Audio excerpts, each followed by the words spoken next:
Hey everybody, welcome to Straight Outta BS podcast. Thank you guys so much for sticking with me.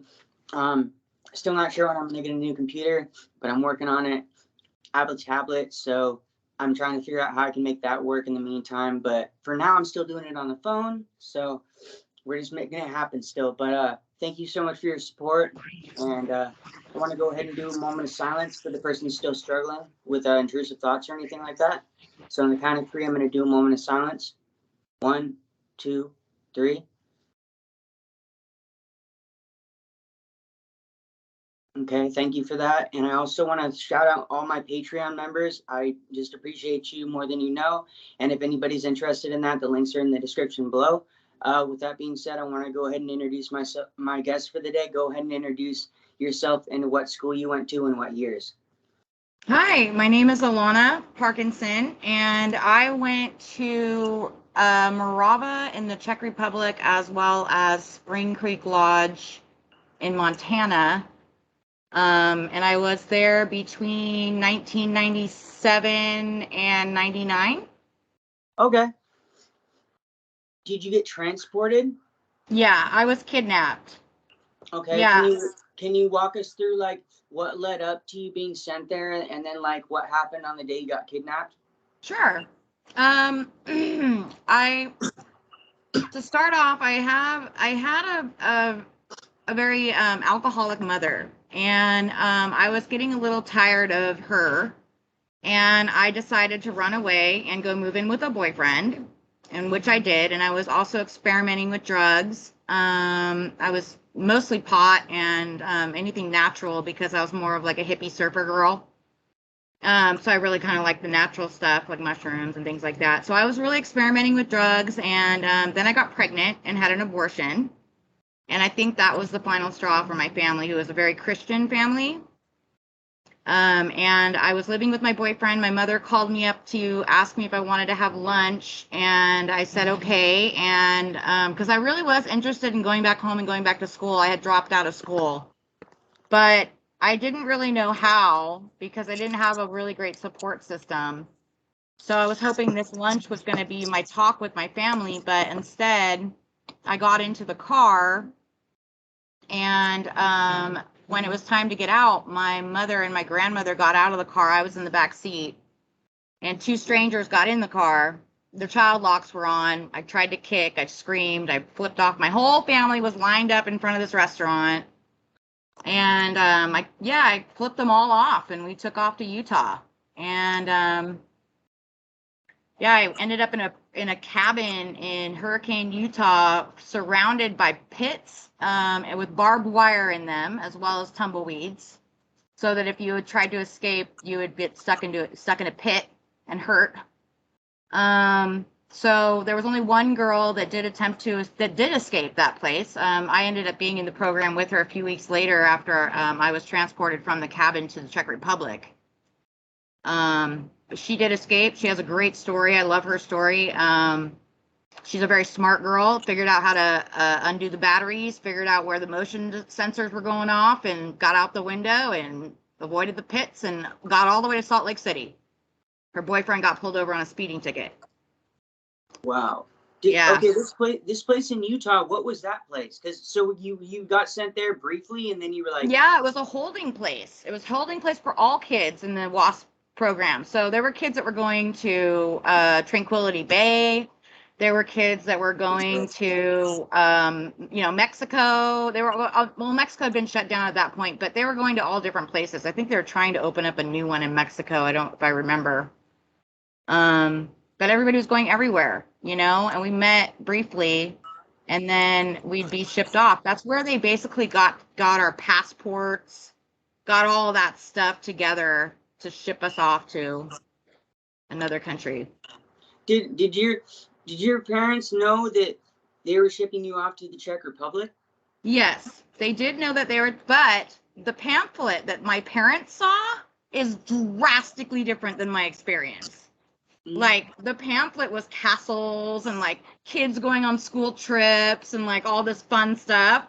And I got there and it was bulletproof, double doors, and heel toe, and shut the fuck up is what it was. So, Yeah. Why send you the? What was confusing me is why send you out of the country? You know what I mean? At least My keep it. mother, I think, thought that I would experience some culture. Oh, okay. Okay. They had no idea that I was actually going to be pretty much locked up the whole time. I would think that it would probably potentially be even worse in another country, because at least here in the U.S., yeah, we still have these schools and it's still fucked up. There's still a lot of fucked up shit that happens. But at the same time, I feel like it would be even worse, say, like in China, like if you were in boarding school or It really, yeah, it is, because there's a risk factor, and that is that you're dealing with a different group of people, and predators come in all different shapes and sizes. And when you're in an unknown country, a predator coming to you in that environment becomes almost like they're almost like you feel like you're more at risk, because you don't really know the language, you don't know how to call the police, you don't know who you can trust to tell if something like that happens. If the police are corrupt, the police could even be corrupt. So you could exactly tell the police, and they could just ship you off to a slave ring or something. That's interesting that you bring that up, because we did, and the Czech Republic got shut down because abuse was reported by one of the staff members. What was this place called? It was called Morava. Morava? It was in Brno, Czech Republic. Okay. Yeah. Like where that is. Brno. Yeah. It's a vacation spot in the Czech Republic where there's a nice little river and stuff. I only got to glimpse it on the way in and on the way out. But what happened is one of the staff members, she was a really cool staff. She would do things with us. Like, she actually cared about the kids. She was one of those rare staff members that did. And I know we all experienced at least one or two staff members that did give a shit. Yeah. And she was one of those. And when she found out that there was a girl upstairs that had been locked up in a room on her stomach, staring at a dot, and was only fed bread and water for 2 months and lost 100 pounds because of that abuse, she went and told the Czech police. So the Czech police came and raided the facility with machine guns and the whole 9 yards, tossed all of our stuff. The staff went in and also tossed our stuff because things were missing. Like, intimate stuff was missing, like diaries, because things that the girls would write down, anything that would say abuse in the program, they took, and who knows what they did with that information. But diaries, journals, all that was taken.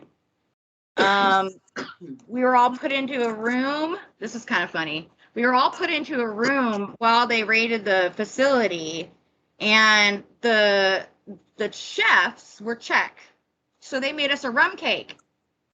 So we all sat around in a corner and ate rum cake. We weren't supposed to, and we did get a little buzz, but it was one of those moments. None of us were on more than level 2, so it was, we didn't really give a shit that time. And then after that, we all got split up. Well, actually, I should back up a little bit. After the room, they started to take a group of kids out of the room. They took like 10 of them, and they were going to take them to the police station to be interrogated. Well, they ended up taking them overnight to a hostel. And the guy in charge of the kids didn't pay attention to the kids. So one got raped, one got super high on drugs, others were doing all sorts of crazy shit. So, and then they wrangled them all together and put them back in the police station, after the damage was done. So then I was sent down with another group to go and protest because they wanted to get us out of the country. So we went down and we protested to have the people released, and we agreed that we would stay at the facility. Everybody agreed we'd stay at the facility so the police could finish their investigation. That was not happening. We actually packed our shit and left the next morning at like 3 a.m, something like that. Like, it was, I will never forget it. It was the first frost, and everything looked like winter wonderland. It was so gorgeous. That country is really pretty. But and then we all went to different directions. Some of us went to North Carolina. or South Carolina. I don't know, one of the Carolina program. And then some of us went to Montana, Spring Creek Lodge, and we got to Spring Creek, and we were confined on quarantine for I think about a week or two, maybe. We were quarantined, and we just watched movies, and we tried to kind of like process everything that was happening. And they let us kind of process that for a little while. But then the program started right back up again, you know? Process the transition? Yeah. Okay. Yeah. The one in the Czech Republic, compared to, since you went to Spring Creek Lodge too, I went there as well. Oh, cool. Chafin and Cameron and yeah. Sorry. and Cliff. Yep. Oh, Cliff. Oh God. Okay. So was it like Spring Creek Lodge, like points and levels and seminars? Yes. Yes. It was the same program. We did have seminars, but it was so new and fresh that there was only like 1 or 2 girls on level 4, and there was no level 5s or 6s or anything like that because it was a brand new program. So there was only like 30 or 40 girls and maybe 60 to 70 guys, maybe in the whole program at that, in the Czech Republic program. Was the majority of the population in the program actually Czechians? But I don't know if I said that right. I think I did. Or was it out of state, like people? It was all Americans. All Americans. Interesting. Yeah, it was all Americans. I know. I found that interesting too, right? Yeah. Because they wouldn't dare put their own in there. So anyway. Yeah. Yeah. When we left the Czech Republic, we snuck across the border. Some of us went through Germany. Some of us went through Austria. So we snuck through the border. It wasn't hard. They just saw our passports and let us go. There was no alert yet about us leaving the country or anything like that. So then we got on a plane, and then we were led by this top guy from W.W.A.S.P, like one of the big top guys. Was it Robert Litchfield? I don't think so, but that name sounds really familiar.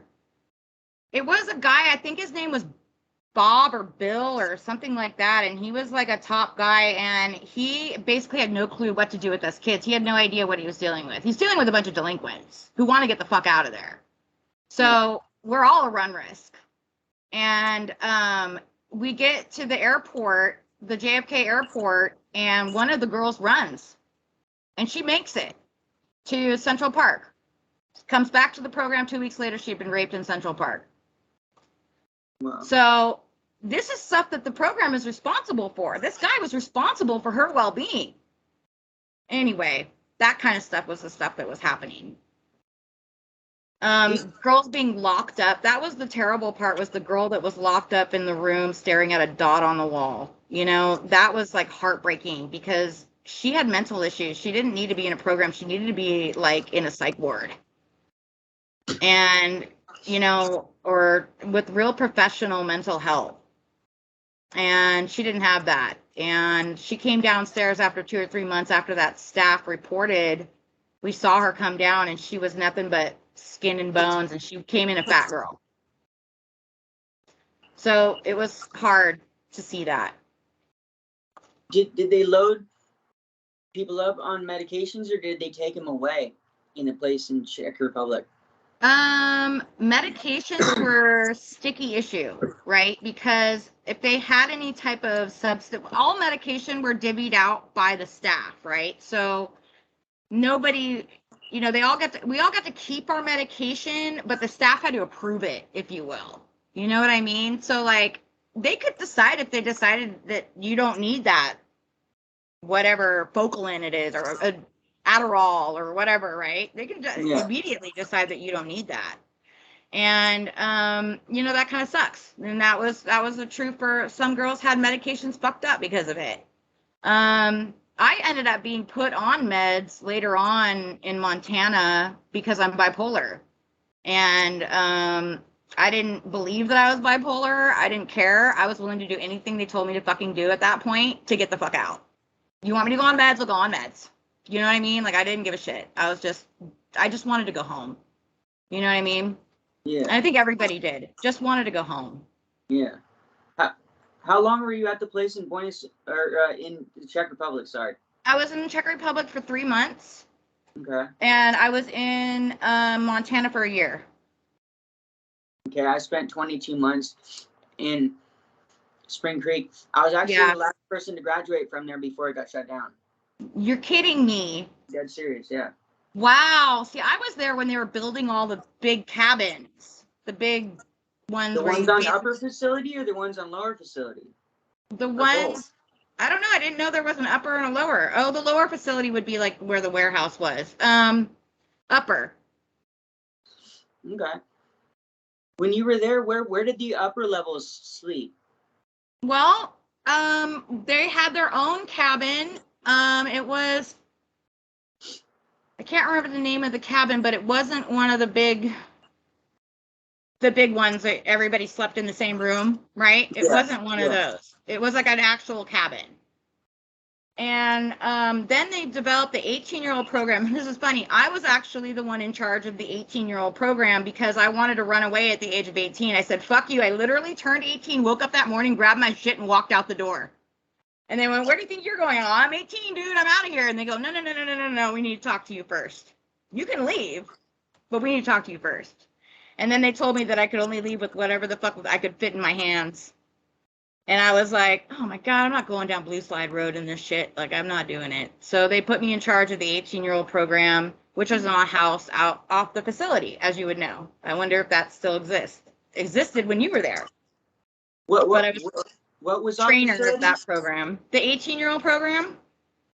I think it was off facility when I was there too, yeah. Yeah, it was off facility. Yep. Yeah.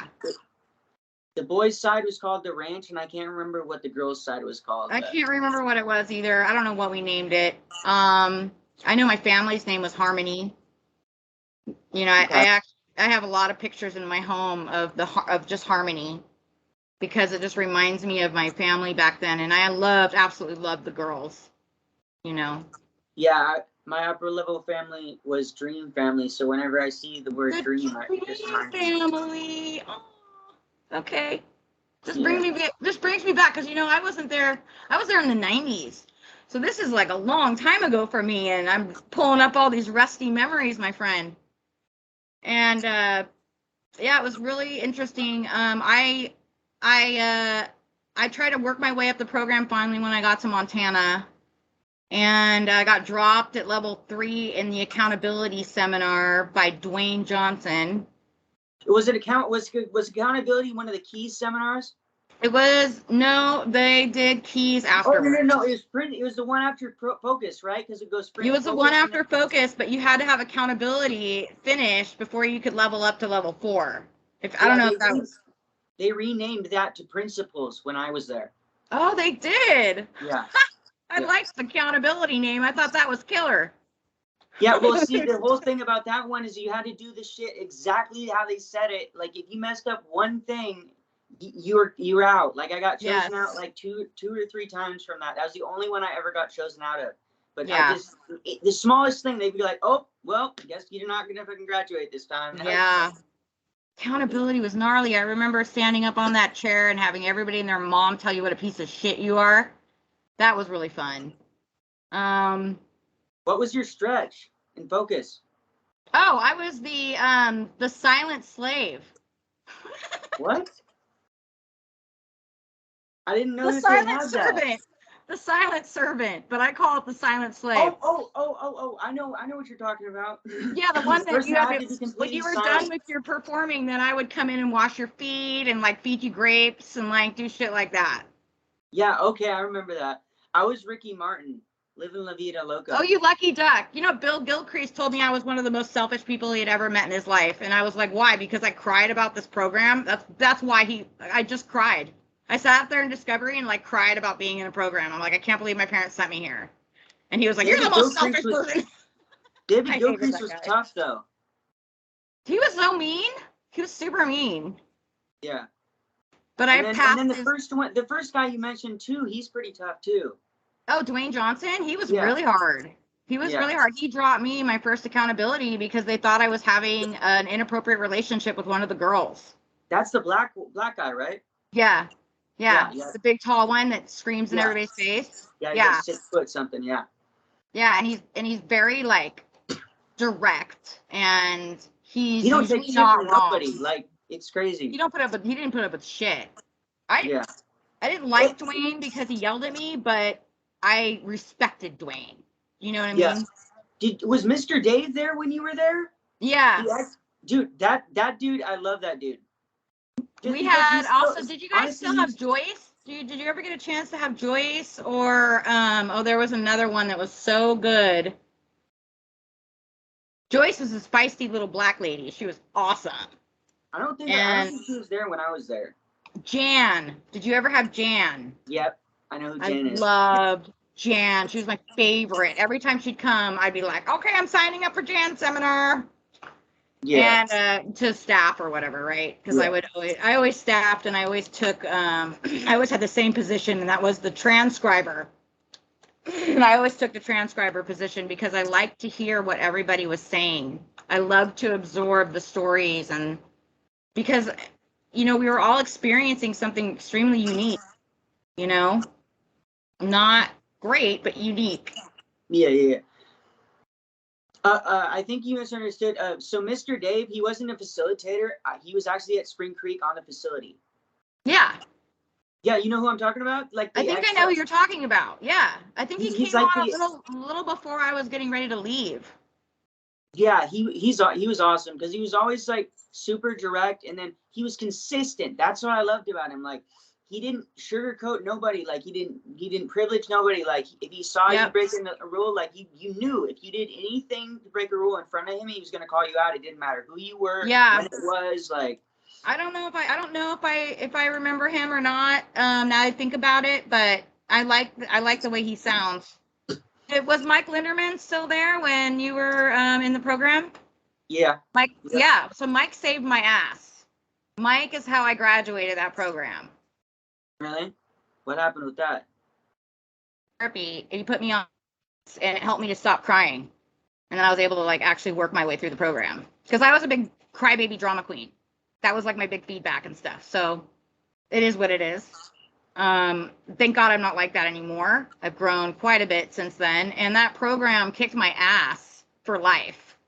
You know what I mean? Like, really, like, I was ready to go kill it in life. Like, nothing was going to stop me after you've been through that shit, So, yeah, ended up working at Blizzard Entertainment. Had some really killer jobs. That's awesome. So did you spend any time in intervention or study hall or anything like that? Yeah, I had to finish high school. So I spent a lot of time finishing school. And then when I was finished with school, I was kind of twiddling my thumbs. So Cameron and Chapin put me in charge of the kids, and I became their babysitter. So I would go over to Cameron's house like once or twice a week and watch his kids and blast music and make cookies and watch TV, and man, it was nice. Was that his lake house? The house for the water? The house by the pond? No, well, I know the one by the pond too, because he had me do a work project one time there. Yeah. But they also have a lake house that they took us to. Yeah, I heard about the lake house.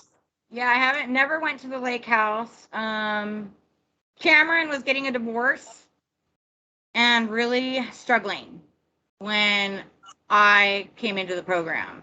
Cameron was still really good, like doing his job as a director, but on the inside, he was really hurting.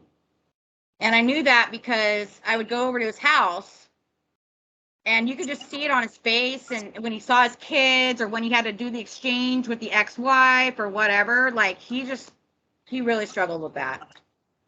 Do you feel, looking back on it, that the whole having you come to his house, watch his kids, because I look at that kind of stuff as grooming behavior. Oh, totally. It is grooming. It's a form of grooming, whether it's for the better or for worse. It's still, I don't have a choice in the matter, in a way. Yeah. I have accountability. I can clean up my side of the street. I can say, hey, yeah, I was a terrible daughter and, you know, I made some mistakes and shit like that. But I'm not taking accountability for your shit. And that's where I'm at with the program. Yeah. Is somebody needs to step up and take accountability for all the crap that we've been through. And every single one of these children that we kidnapped, crying for their mom, 13-year-old in the fucking program crying for her mother every night. Heartbreaking. Yeah. Yeah, it's crazy. So you spent a year there. Did you graduate? I did graduate. Yeah. Okay, so you did the whole Trail of Lights thing? I did the whole thing. I didn't get to do Trail of Lights. Oh. I don't remember why I didn't get to do it, but I didn't get to do it. That sucks. That's how I think it was because I was leaving early, maybe on a home pass. I think I was on home pass when they did it. I think that's what it was. But yeah, home passes were nice. I had a home contract that lasted about 2 weeks. I was smoking pot within 6 months, drinking within a year. I'm sober now. I do smoke pot, but I don't drink anymore.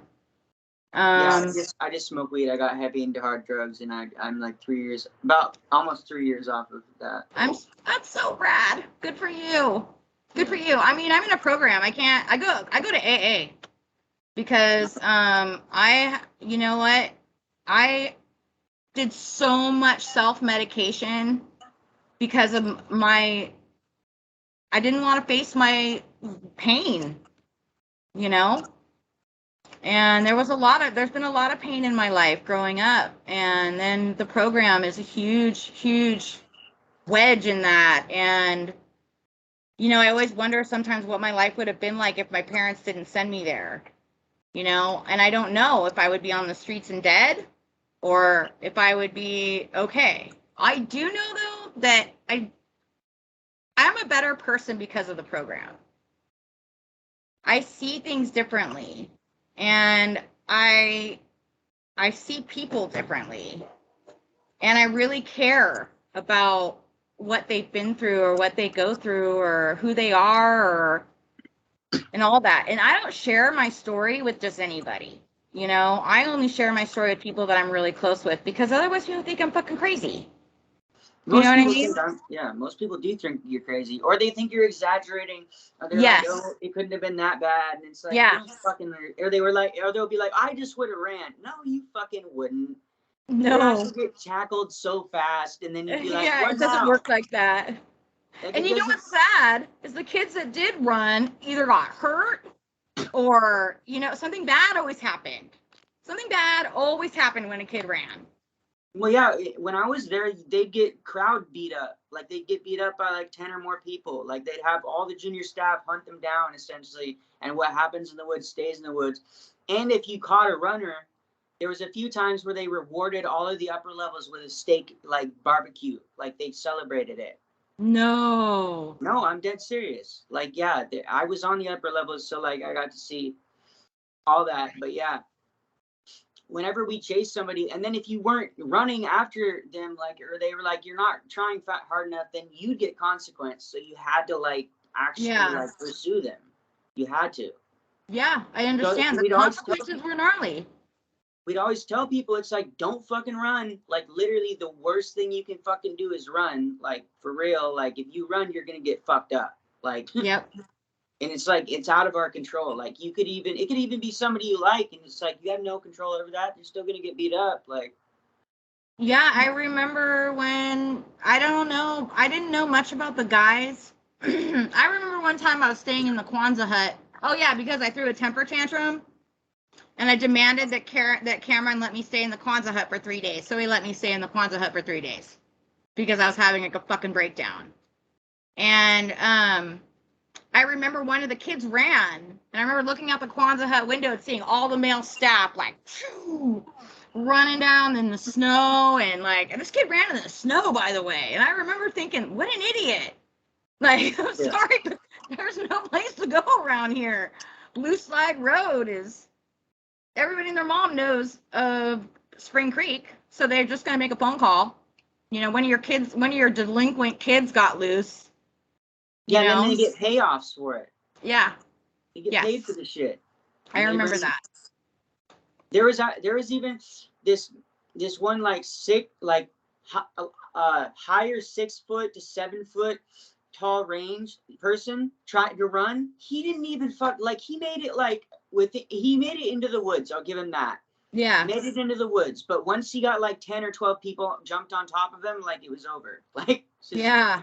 It's like not even he could get away, and that's like somebody with long legs, like should be able to like outmaneuver, like played football, all that shit. So, man, I used to fantasize about escaping that program almost every day. Oh yeah, I used to think about how I could do it because I knew I wouldn't get away. And me too. That was the conclusion that I came to, was there's no way I'm gonna get away, and there's too much space between me and a town on Blue Slide Road.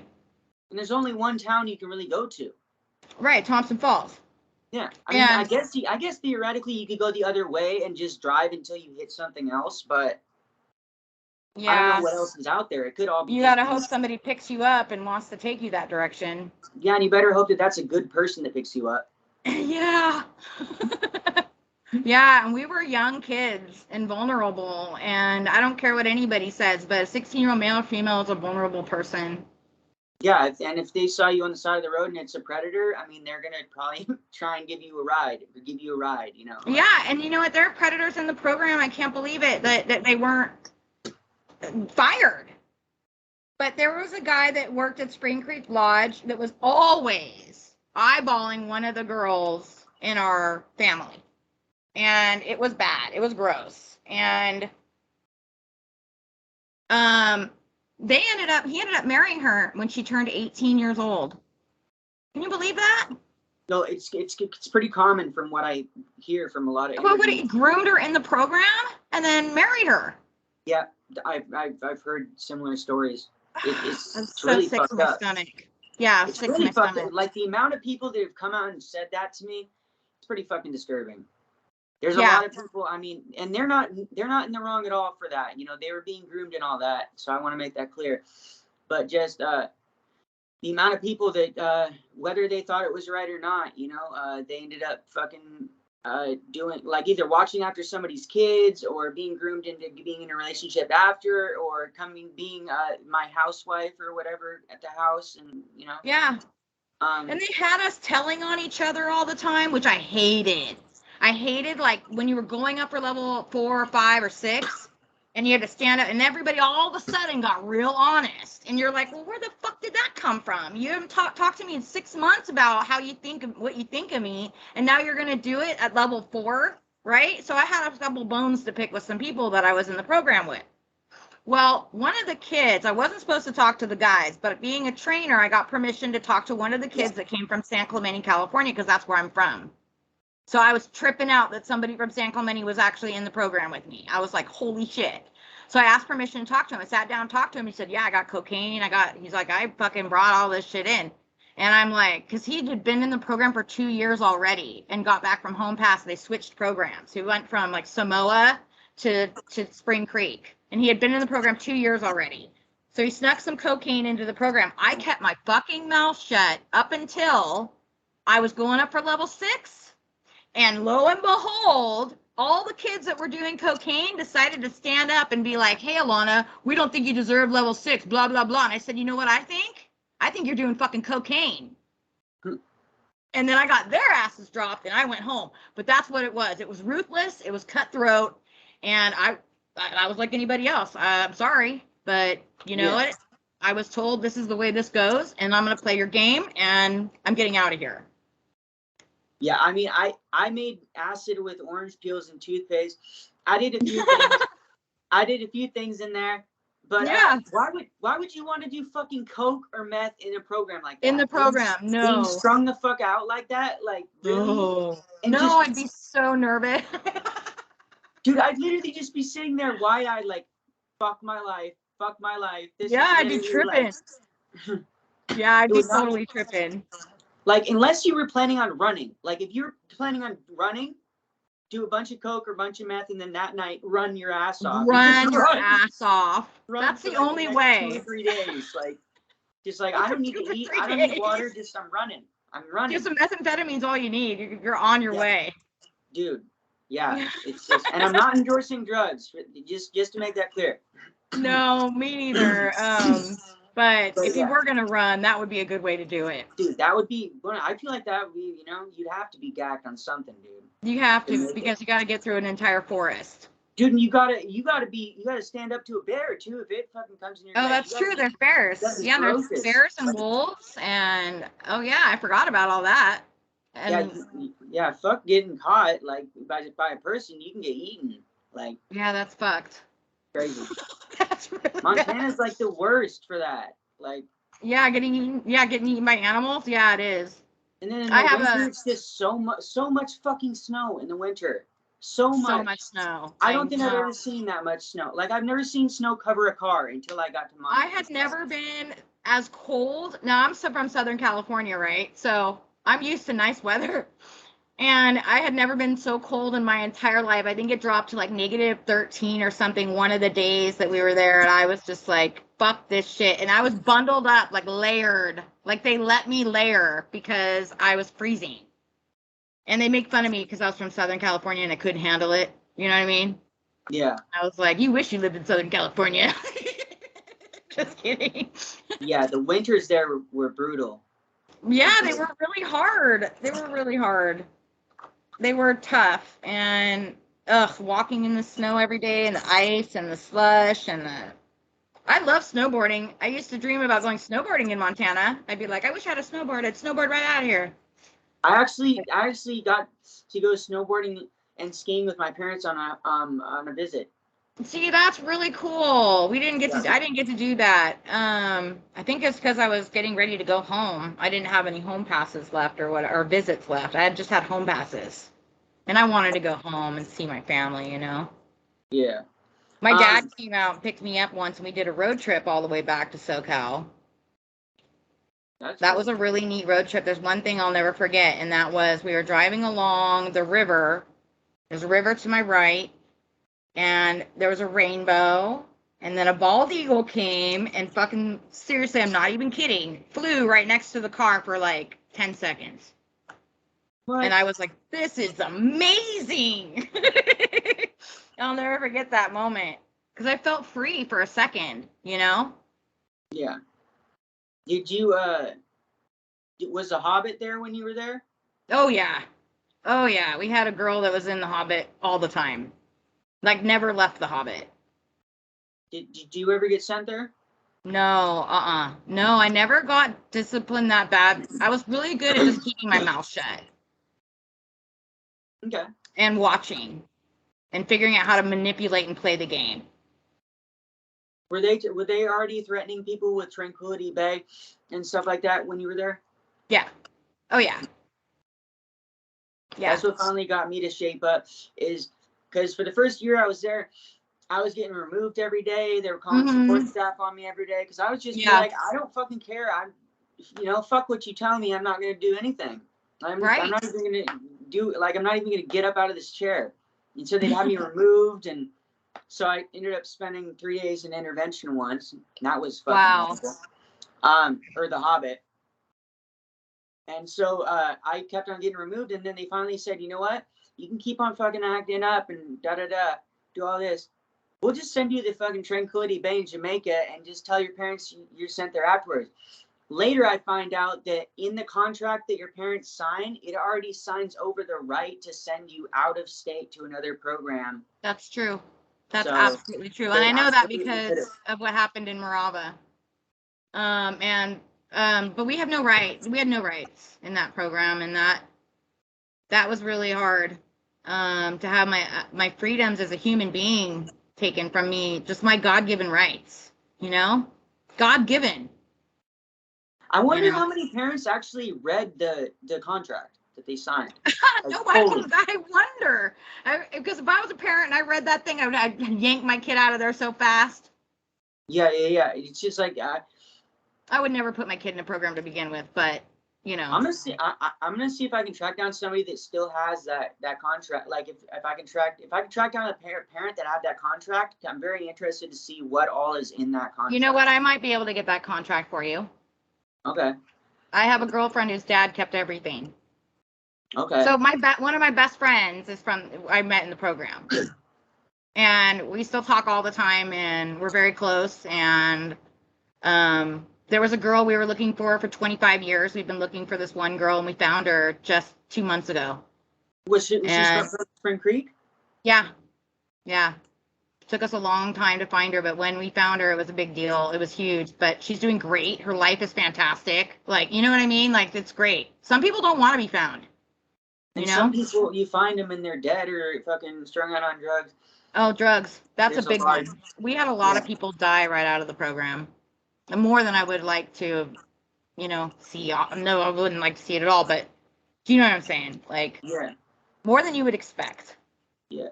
Was Miss Lisa there when you were there? Miss Lisa? Yeah. Lisa Sparks? Yeah, she became Sparks was my what do they call them? Your family counselor or whatever. Yeah, she used to be a family rep. Yeah, she's a family rep. When I was there, during the time I was there, she transitioned from family rep into or was she always family rep for upper levels? Was she in upper levels? No, she wasn't always family rep for upper levels. So she must have transitioned to upper levels. Yeah, she transitioned to being like the main person of the dream family. So she was like my fucking my upper level dream family. That's so cool. I love Lisa. Lisa rocks. I'm still friends with Lisa. I'm actually friends with her on Facebook. I feel comfortable reaching out to her anytime. She was always cool.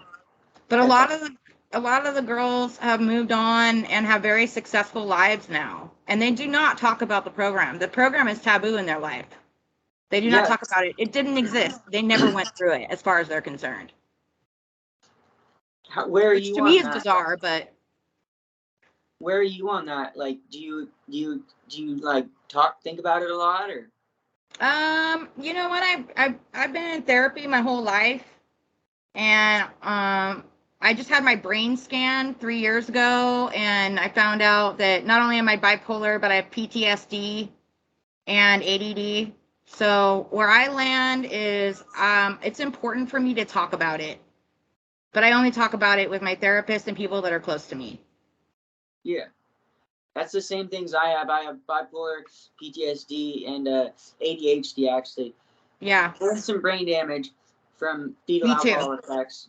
So I have, oh wow, okay. I have brain damage from just doing drugs. They showed me all the holes in my brain from alcohol use and drugs. I quit drinking because I was partying way too much. I was going out and it was escalating, where I was going out and spending 2 days in a hotel room, getting drunk with my buddies. And then before you know it, we're doing lines of speed or, then it just got out of control, Did you come to a point, because for me, it got to a point eventually. My thing was goofballs, and I was injecting heroin and meth. Did you ever get to a point where you were using alone and just in your room by yourself? That's how it got for me, and that's how a lot of addicts. No, not really. I didn't get that far, but I was headed in that direction, if that makes sense. I was going in that direction, and I could feel it. I could sense it, that this was going to be a huge problem for me. That as an addict, I was in trouble. And so I got down on my fucking knees and I prayed to God to take away the obsession, to take away all that shit. And he did. And the next day I went to an AA meeting. And that's that. Now I have a really killer support system. I'm sober. My kids are great. I have 2 fantastic children that'll never go to a program and don't have to because they're so wonderful. So I don't know. I ended up being a pretty good mom, and I was married for 15 years. I'm still very good friends with my ex-husband. We just had a falling out where I didn't have feelings for him anymore. So I don't think I could really blame the program or anything on that. But I had a lot of PTSD from the program that I had to deal with relationship-wise,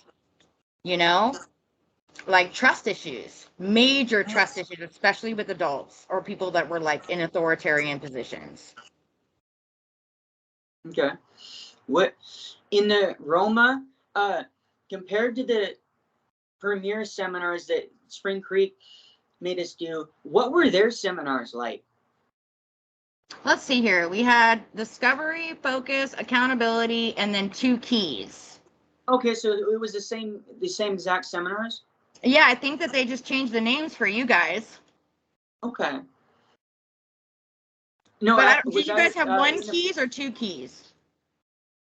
We had to complete 2 out of several keys. There was a bunch of keys. I think there was like 9 or 10 of them total, but you had to finish 2 of them to graduate. Yes. Okay. I don't remember there being that many keys. I think there were only 2 to do back when I was in the program. Okay. I was referring to the place in the Czech. Was that what you were? Yeah, we never had a keys or anything there. The furthest we got was 1 accountability seminar happened for the 1 upper staffman. You know, they did like a seminar for her and like 2 other people or something like that. And the ones that were close to getting to level 4, I think they took them and did an accountability seminar. And then right after that, it shut down. The program must have been open maybe 6 months, and then it was shut down. And what was the average length of time, would you say, for somebody to be in Roma compared to Spring Creek, where it could be variable of anywhere from supposedly a year if you have a perfect program to 2, 3 years? How long were people generally at Roma that you saw? I really feel like people were very fresh in the Czech Republic, very new. We didn't have any seasoned. We had 1 seasoned girl that came from not Tranquility Bay. She came from Casa by the Sea, which was Mexico. And Mexico program had shut down, and they sent all their kids everywhere. And we got one of their upper level staff members. Okay. She was really nice. I'm not going to say her name. She was a really cool person. I actually haven't thought about her in years. So we had a lot of girls though that were stuck, if that makes sense, that kind of like you were, it took them a long time to get through it, because they were so defiant in the beginning, and I don't blame them. We all get it. I think I got through a little faster because I caught on quicker that defiance wasn't going to work for me. Yeah. And my goal was to get out of there as quickly as possible. So it was mainly more like new people there, like they didn't really have people that stayed there that long, you'd say? Before they got sent to another place. Oh no, the Czech Republic, everybody stayed. Maybe 1 person maybe 2 or 3 people were sent home, maybe. Okay. But I'm trying to figure out, because what I'm trying to figure out if that was more of a holding center before they got to other programs, or if it was an actual program in itself. It was an actual program itself. It's just that it was new. That's the piece that you wouldn't be familiar with, is what a new program is like. Okay. And a new program starting up is basically a bunch of newbies, a bunch of level 1s and level 2s hanging out. Okay. What do you think the hardest part about being in these programs was for you, and how did you deal with it when you were there? The hardest part for me was being away from home and also seeing some of the abuse that was going on with the girls. What was the second part of the question? How did you deal with it when you were there? When I was there, I talked to staff, the staff that I trusted. Whether they did anything or not, or could do anything, was another question. When I got home, I had a lot of resentments about the program itself. I was not angry with my parents. I don't think my parents knew what was going on. I don't think they got a picture until I was able to tell them about a year after I was in the program.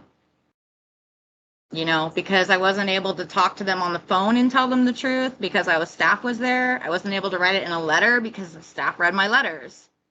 So my parents had no clue. They thought I was at a brochure type facility, that was going to be taking me all over and traveling and doing fun things and finishing school. And, they were out of touch. They were very out of touch. Bamboozled, you could say. Yes. And they were getting a divorce. So they weren't really highly focused on me. As a matter of fact, they needed me to be safe so that they could go take care of their divorce. Kind of like what happened with my family. My parents came up for a visit right before I was set to graduate, and they said, we know you're coming home and all that, but we're going to be getting a divorce. And my entire life, they told me I'd never have to worry about that. We're the last people you were always going to. They were together for over 30 years. Over 30 years. The divorce was terrible. Yeah. The divorce was terrible because I went in with a whole home. I came out with a broken one.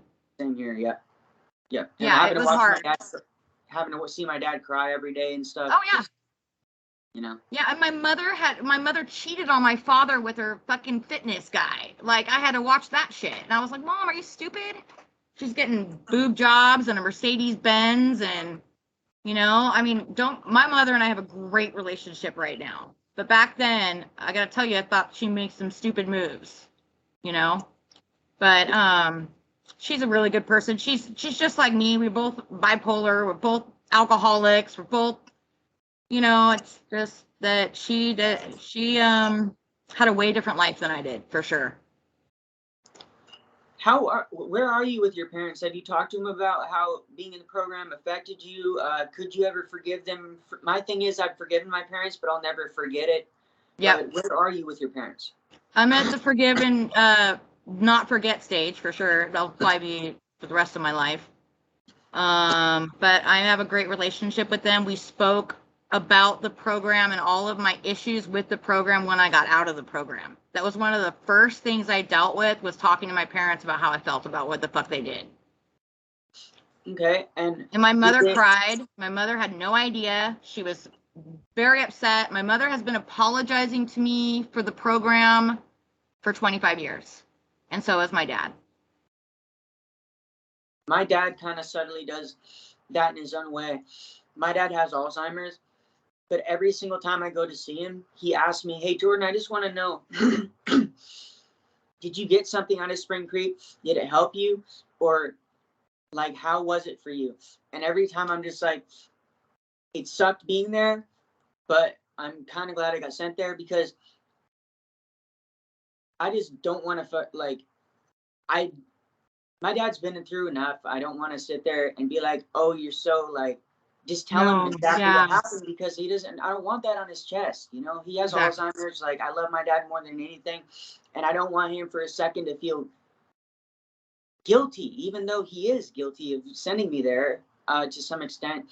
I just don't feel like it's right to holding it against him, because I feel like my parents were trying to do the best they could, you know? I agree. And I think my parents were trying to do the best that they could too. And I mean, I could go as far as to say shame on the parents who thought they were doing the right thing and knew all the things and read the contract, and you know what I mean? But at the same time, when you have a child that you love so much that's doing drugs and could possibly die at any minute, you feel helpless. And what do? You know, you call someplace like Spring Creek.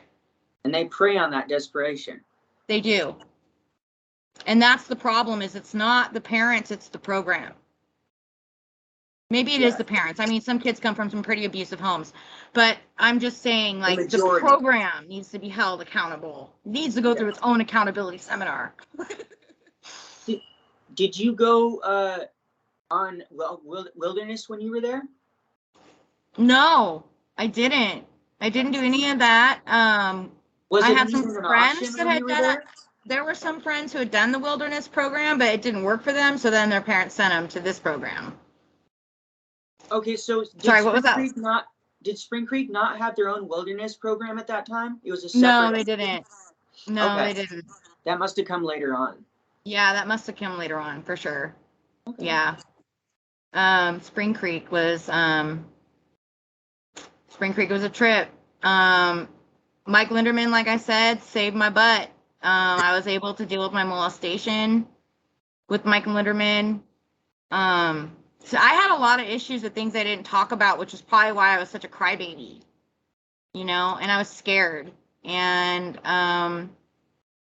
but there were a couple of staff members that helped me. Lisa Sparks is one of them, and Mike Linderman, and another staff member named Tracy, but I have no idea what happened to her. God, I'd love to get Lisa on a fucking interview.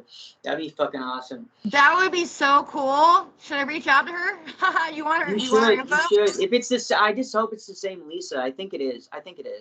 Yeah, I've got her on Facebook. Yeah. See if you can't send her my way. That'd be fucking awesome. Because, dude, All yeah. right. Yeah.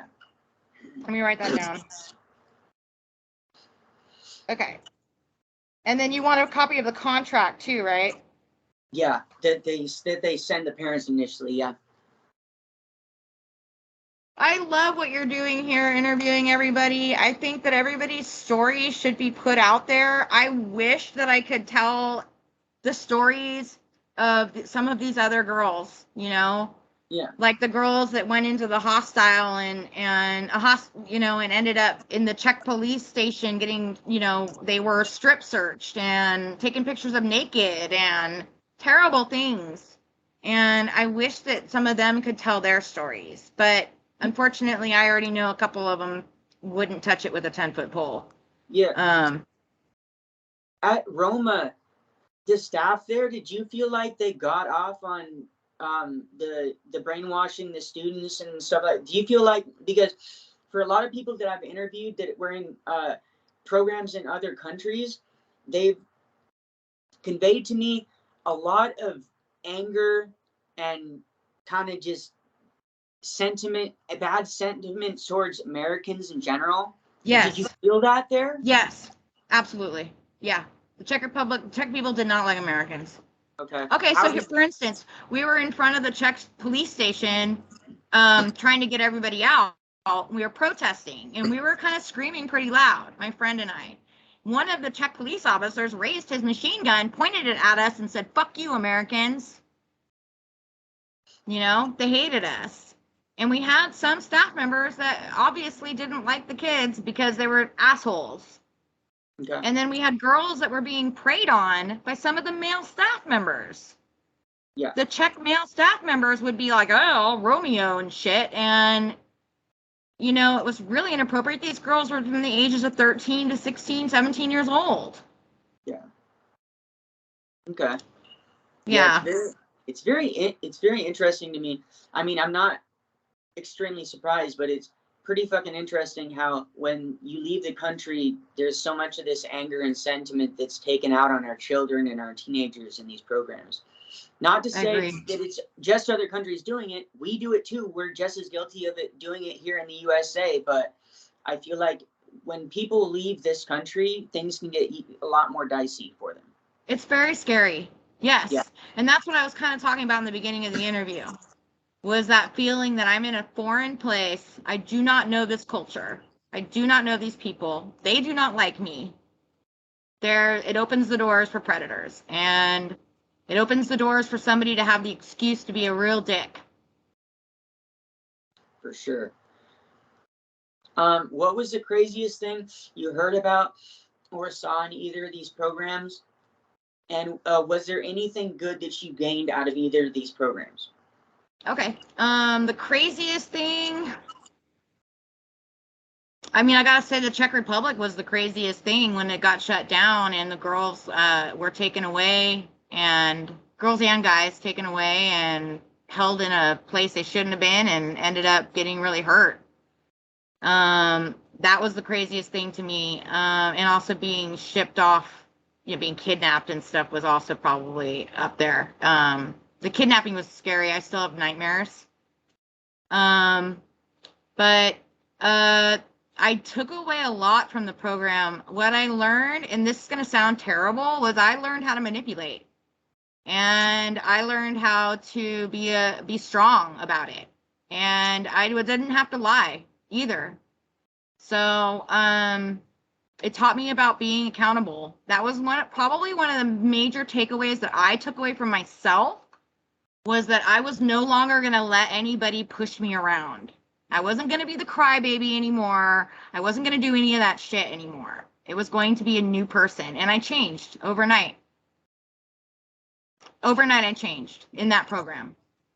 I became hard. Okay. Do you think But I took away some good things. I took away accountability. I took away being sympathetic. Yeah. Okay. Do you think Tough, that sympathetic. has what was that? I'm sorry, I'm tough but sympathetic. Do you think that has lasted throughout the years since you got out? Oh yeah. Okay. Yeah. The manipulation I have called myself out on a few times, so I'd work on that. You know what I mean? That's not something that I'm proud of, but I got real smart. So I used my tools, and my tools happen to be very manipulative. Yeah. If you could go in a time machine and not go through these places, would you do it, and why? No, I wouldn't. And why is because it shaped the person that I am today, and I really like who I am today. Okay. And is it your belief that these schools should or even could be fully regulated, or is it your belief that they should all just be shut down? It's my belief that these schools that keep kids longer than 30 to 90 days need to be shut down. Okay. Maybe 6 months. I just feel like a rehab setup would do just as good as the program setup. But at the same time, we're talking about, like I mentioned before, if I were a parent and I didn't know what to do with my child, would I want a facility like this to be available? Well, for me, I only needed like 20 days to snap out of it. You know what I mean? Mm-hmm. So maybe you can be sent to a 30-day program while you just get out of your head for a minute and the family figures out what to do. You know, but I don't feel like it needs to be this drawn out, oh, if your kid fucks up, you owe us another $125,000. Were you there when Carly Newman passed away? Her name is really familiar, but no, I don't think so. I think I heard about it. She was the one that hung herself in the bathroom stall? Yes, I heard about it. Okay, before your time. I heard about it. Yeah, that was terrible. That's, you know, we had another girl, her name was Angel. I think she's the only one I'll mention. She was schizophrenic. And right after she got out of the program, she passed away from suicide as well. She should have never been in there. They treated her so terribly. She was in the Hobbit almost every single fucking day because her brain wasn't computing what was going on around her. She's schizophrenic. Sad. That stuff made me so sad. Okay, I had one more question. I can't remember it though. So do you, in closing thoughts, what else do you want people to know about your program in closing thoughts? And what would you tell a parent thinking about maybe sending their kid to a program like this?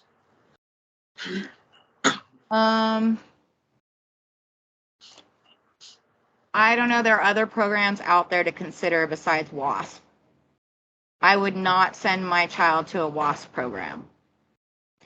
That's my advice to parents. As far as program kids, my fellow brothers and sisters, hang in there. Don't allow yourself to be defeated.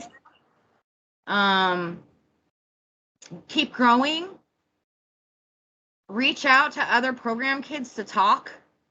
Get involved in a support group. There are a lot of them online, like Facebook has a lot of support groups, but that's what I say. And also keep loving, keep being a lover. That's all. Love everybody if you can. Awesome. Well, thank you so much, everybody, for watching. If you watched this so far in the video, please hit the like button and share. Let's get this education out there as much as we can and keep on spreading the education and enacting change. And with that being said, have a wonderful day or night wherever you are, and we will see you next time. Bye. Bye.